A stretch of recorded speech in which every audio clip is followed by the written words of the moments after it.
十大藍籌屋苑沙田第一城最近交投活躍，屋苑一伙三房單位以545萬元易手，原業主持貨22年，單位獲利419萬元，升值約3.3倍。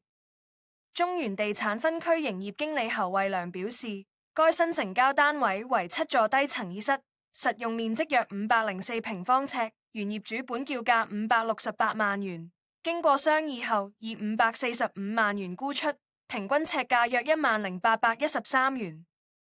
據了解，原業主於2003年以126萬元購入該單位，持貨約22年後，最終獲利約419萬元，單位期內升值近3.3倍。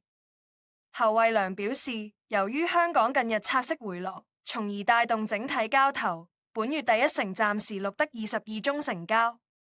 當中同戶型單位裏，一期14座低層 D 室單位屬較大升幅，該單位實用面積約853平方尺，並於6月13日以836萬元成交，平均尺價達9801元，單位期內升值1.7倍。